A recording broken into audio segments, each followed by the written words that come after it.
Hey guys, it's Lisa, and I'm gonna do a short video on my way to work while carefully driving. So, I will not know how my face looks during this, but that's okay. So, earlier on today, I was looking at Twitter, also known as X, and okay, well, thank you, sir. And you know, the usual suspects and everything with, Chris being scapegoated for anything and everything, as we know. So, but this time, well, one was like his take on the Rock and Roll Hall of Fame or whatever, and I really have no strong opinions about that either way. I've never liked award shows or whatever, so. But, he can have his own opinions, even though I know that's verboten in nowadays world. So, but, so I'm not really commenting on that. I might, maybe not, I don't know. I don't feel like I'm kind of meh about it. It's like, not like, he's obviously not against black musicians or whatever, he's not a fucking racist. But people are stupid and they'll believe whatever they want to believe, of course. So that is what it is. So anyways, besides that, the other one was that Kenny Omega did a recent interview with Mr. Sapp of Fightful. I think it's Fightful Select. And no, I haven't watched the whole thing. I only saw, so this is just off the cuff. And I'm by no means an expert on it. I'm just going by the general gist of stuff. So, and obviously Kenny is not throwing Chris under the bus either. But as we know, the rabid dogs of X and Twitter, however you want to call it, they like to do anything and everything to, put the blame on Chris or whatever. And because the tweets that were mentioned was basically like Kenny talking about like during that promo that he did with in the ring with, what was it, the Young Bucks? I'm sorry, I'm just going off the cuff, so please forgive me for any errors, okay? I'm by no means an expert, okay? So yeah, taking care of that. So, and how he felt and how he was like, how that was triggering him to like, look further into his health concerns.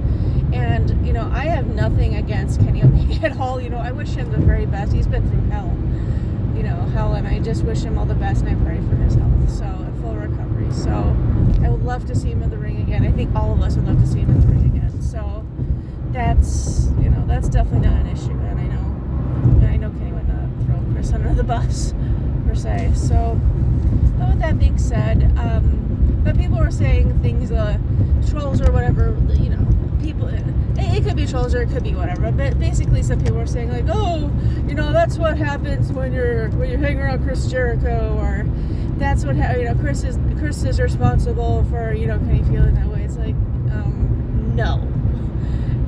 Chris did not cause Kenny's diverticulitis and all the other, unfortunately, nasty, healthy stuff that Kenny has had to wrestle with.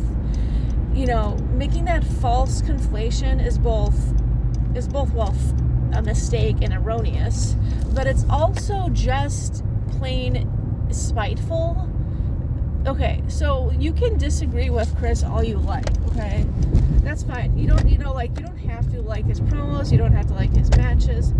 Obviously, I am in the opposite camp in general, but I'm not against like people who are like saying like, oh, I don't like Chris's promos or whatever, even though like I would say like, oh, I love him all the time.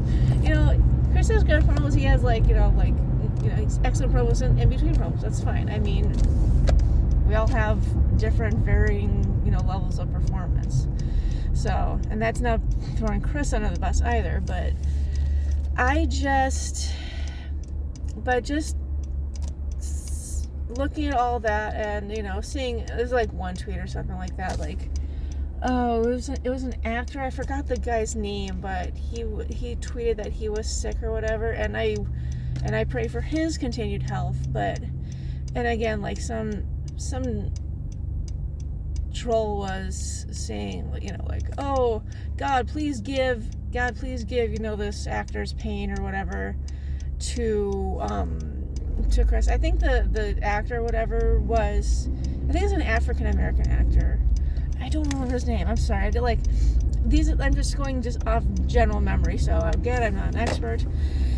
Anyways, so you know, and the poor man, he's like suffering from emphysema or something. Like, oh jeez, I don't wish that on anyone. That's just, ugh. I wish him full recovery and pray for his full recovery. So like, I don't like for example, like I don't like Orange Cassidy. You know, I don't like Mariah May. But at the same time, like I don't want them hurt or whatever. You know, I don't want them harmed. I'm glad they have jobs. You know, I'm glad they can wrestle, do promos. That's great. They don't resonate with me, but that's okay. You know, I wish Orange the best in his match against Moxley, and I wish Mariah the best in whatever she's doing. I don't know what. I haven't seen her on Dynamite. Anyways, so I don't remember. I don't follow. I follow the other women a little bit more in the women's division. So, anyways,